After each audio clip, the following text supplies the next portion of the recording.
دنیا میں ہوں دنیا کا طلبگار نہیں ہوں، بازار سے گزرا ہوں خریدار نہیں ہوں، زندہ ہوں مگر زیست کی لذت نہیں باقی، ہر چند کے ہوں ہوش میں ہوشیار نہیں ہوں، اس خانے ہستی سے گزر جاؤں گا بے لوث، سایہ ہوں فقط نقشہ دیوار نہیں ہوں، وہ گل ہوں خزاں نے جسے برباد کیا ہے، الجھوں کسی دامن سے میں وہ خار نہیں ہوں۔ السلام علیکم ورحمۃ اللہ وبرکاتہ۔ بہنوں اور بھائیوں، ہم آپ کے سامنے بے شمار سچے واقعات پیش کرتے ہیں جن سے یقیناً آپ کو عبرت حاصل ہوتی ہے، اور آج کا یہ قصہ بھی آپ کی روح کو دہلا کے رکھ دے گا۔ تو ثواب کی نیت سے دیکھیے بھی اور شیئر بھی کیجیے، اور ہمارے چینل اب بھی ڈائری کو سبسکرائب کر دیں، بیل آئیکن کو بھی پریس کر دیں۔ یہ واقعہ ہم نے حال ہی میں سنا ہے اور سن کر سوچا کہ کیوں نہ یہ واقعہ آپ سب کے ساتھ بھی شیئر کیا جائے۔ تو آئیے سنتے ہیں یہ عبرتناک سچی کہانی۔ شام کا وقت تھا، ایک قبرستان میں دو نوجوان کھڑے قبر کی کھدائی کروا رہے تھے۔ ایک کا نام احسن اور دوسرے کا نام زین تھا۔ یہ قبر ان کے دوست راشد کی تھی۔ احسن راشد کا کزن بھی تھا، جبکہ زین ان دونوں کا دوست تھا۔ ایک ہفتے بعد راشد کی شادی تھی، لیکن خاندانی دشمنی کی بنا پر راشد کا قتل کر دیا گیا تھا۔ جس گھر میں خوشیوں کا ماحول تھا، وہاں غم کی چادر بچھ گئی۔ راشد کے ماں باپ تو جیسے زندہ درگور ہو گئے۔ شادی کی تیاریاں چھوڑ کر لوگ اب راشد کی تدفین کی تیاریاں کر رہے تھے۔ اس گھر پر تو جیسے قیامت ٹوٹ پڑی تھی۔ گورکن نے قبر کی کھدائی مکمل کی اور ان دونوں لڑکوں سے کہنے لگا، یہ لو بیٹا، جب جنازہ آ جائے تو مجھے آواز دے دینا، میں ذرا اپنی جھونپڑی میں آرام کر لوں۔ یہ کہہ کر گورکن چچا اپنی جھونپڑی کی طرف چل دیا۔ احسن نے کانپتے ہاتھوں سے اپنے گھر فون ملایا اور پوچھنے لگا کہ میت آنے میں کتنی دیر باقی ہے۔ وہ یہ کہہ کر رو دیا، کیونکہ ان کی آپس میں گہری دوستی تھی۔ احسن غم سے نڈھال تھا۔ دونوں قبر کے پاس کھڑے تھے۔ جیسے جیسے شام ڈھل رہی تھی، اندھیرا بڑھتا جا رہا تھا۔ زین اپنی ہی سوچوں میں گم تھا۔ احسن نے اسے بلایا تو وہ جیسے چونک پڑا۔ ایک دم کہنے لگا، رات کے وقت قبرستان میں کس قدر خوف آتا ہے۔ یہ مردوں کی ہمت ہے جو یہاں پر رہ پاتے ہیں، ورنہ زندہ انسان تو خوف سے ہی مر جائے۔ میں تو یہ سوچ رہا ہوں کہ فرشتے کیسے مردوں سے حساب کرتے ہوں گے اور کیسے وہ قبر میں آتے ہوں گے۔ وہ ابھی باتیں کر ہی رہے تھے کہ اچانک زین کے موبائل پر بیل بجی، اور جو ہی وائبریشن ہوئی وہ ایک دم ڈر گیا اور اچانک موبائل اس کے ہاتھ سے چھوٹ کر قبر میں جا گرا۔ احسن نے غصے سے اس کی طرف دیکھا، کیونکہ زین کی عادت تھی کہ وہ بہت شریر تھا، لیکن اس میں اس کا کوئی قصور نہیں تھا۔ وہ کہنے لگا، میرے ہاتھ سے چھوٹ گیا ہے، ذرا اٹھانے میں مدد تو کرو۔ یہ کہہ کر وہ راشد کی قبر میں اترا اور اپنا فون اٹھایا جو کہ مٹی سے بھر چکا تھا۔ پھر احسن کی مدد سے وہ باہر نکل آیا۔ اس کے بعد احسن دور ایک پتھر پر جا کے بیٹھ گیا۔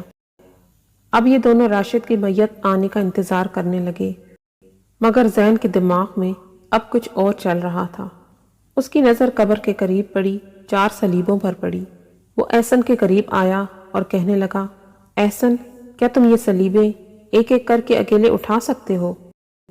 احسن نے اس کی طرف حیرانگی سے دیکھا اور بولا، ہاں، مگر کیوں؟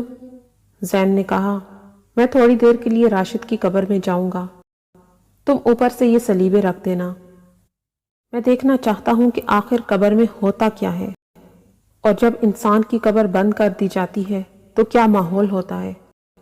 احسن کا اس کی بات سن کر خوف کے مارے برا حال ہو گیا۔ وہ اسے ڈانٹنے لگا، تم یہاں بھی شرارت کا سوچ رہے ہو؟ تمہیں ڈر نہیں لگتا؟ اور اگر اتنی دیر میں جنازہ آ گیا تو سب کیا سوچیں گے؟ نہ بابا نہ، میں تمہاری کوئی مدد نہیں کروں گا۔ زین نے اسے منانا شروع کر دیا کہ بس کچھ ہی دیر کی تو بات ہے۔ احسن نے لاکھ منع کیا، لیکن زین نہ مانا۔ کہنے لگا، اچھا چلو، یہ میری آخری بات مان لو، اس کے بعد میں کبھی کوئی شرارت نہیں کروں گا۔ زین کے بہت منانے پر آخر احسن مان گیا اور زین بے خوف ہو کر راشد کی قبر میں اتر گیا اور اندر بیٹھ گیا۔ اس کے بعد ایک ایک کر کے احسن نے سلیبیں رکھنا شروع کر دیں۔ 3 سلیبیں رکھنے کے بعد جب احسن چوتھی سلیب لایا تو شرارت سے زین سے کہنے لگا، تمہارے اوپر مٹی نہ ڈال دوں؟ زین نے ہنستے ہوئے کہا، ڈال دو، تمہیں اجازت ہے۔ اس کے بعد احسن نے چوتھی سلیب قبر پر رکھ دی اور دور جا کر بیٹھ گیا۔ خوف کے مارے اس کا برا حال تھا کہ کہیں اس دوران جنازہ آ گیا تو کیا ہوگا۔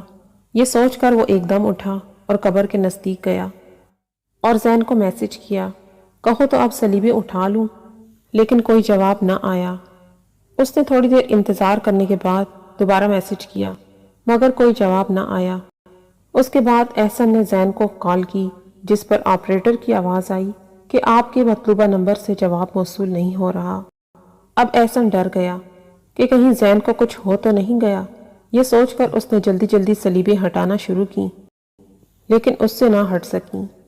یہ وہی سلیبیں تھیں جو کچھ دیر پہلے اس نے اکیلے اٹھائی تھیں مگر اب ہلنے کا نام ہی نہیں لے رہی تھیں۔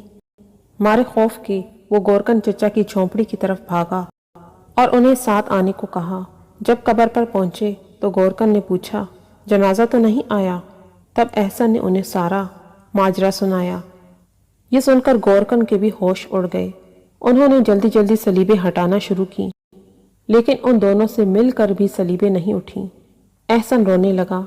روتے روتے اس نے اپنے بڑے بھائی کو فون کیا اور سب کچھ بتا دیا۔ احسن کا بڑا بھائی فوراً قبرستان آ گیا۔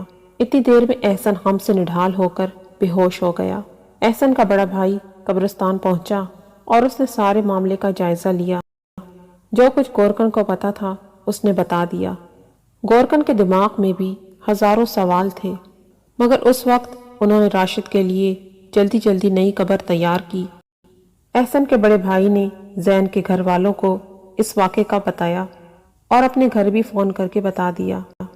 اس کے بعد تو جیسے کوہرام مچ گیا۔ ابھی تک احسن بے ہوش تھا۔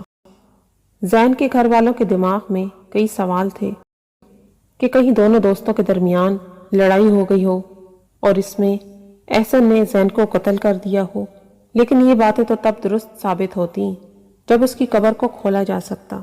اس قبر پر رکھی سلیبیں تو 10 آدمیوں سے بھی نہیں ہل پا رہی تھیں۔ یہ تو اللہ کے معاملات میں مداخلت کا نتیجہ لگتا تھا۔ کچھ دیر بعد احسن کو ہوش آ گیا اور اس نے سارا معاملہ بتایا۔ سب حیران تھے کہ یہ کیسے ممکن ہے اور آخر یہ سلیبیں اٹھتی کیوں نہیں۔ زین تو بالکل صحیح سلامت تھا، پھر اچانک یہ سب کیسے ہو گیا؟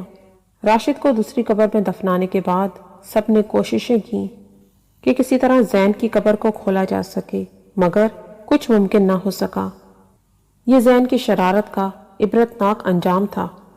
اس واقعے کو 1 مہینہ گزر چکا تھا لیکن احسن کو زین کے آخری الفاظ ہر وقت یاد آتے تھے کہ یہ میری آخری شرارت ہوگی، اور پھر اس نے احسن کو یہ تک کہا تھا کہ میرے اوپر مٹی ڈال دو، تمہیں اجازت ہے۔ یہ الفاظ سوچ کر وہ روتا لیکن اسے قرار نہ آتا۔ کیسے ایک مذاق نے ایک انسان کی جان لے لی، اور مذاق بھی قبر سے۔ اس آخری منزل کا سوچ کر بھی گھر بیٹھے انسان کے بھی رونگٹے کھڑے ہو جاتے ہیں۔ اور وہ کیسا انسان تھا کہ قبر میں زندہ اترتے ہوئے بھی اس کو خوف نہ آیا۔ دراصل قبر دنیا سے پردے کا دوسرا نام ہے، اور اگر اسے ہی بے پردہ کرنے کی کوشش کی جائے تو انجام کیسے اچھا ہو سکتا ہے۔ تو ویورز، کیسی لگی آپ کو آج کی ہماری ویڈیو؟ پلیز لائک کیجئے اور کمنٹ ضرور کیجئے، اور ہماری ان ویڈیوز کو شیئر ضرور کیا کریں، کیونکہ آپ ہماری ان ایمان کو تازہ کر دینے والی ویڈیوز کو جتنا شیئر کریں گے لاکھوں کی تعداد میں نیکیاں کمائیں گے۔ آپ اسکرین پر موجود ان ویڈیوز کو بھی دیکھ سکتے ہیں۔ جزاک اللہ خیر۔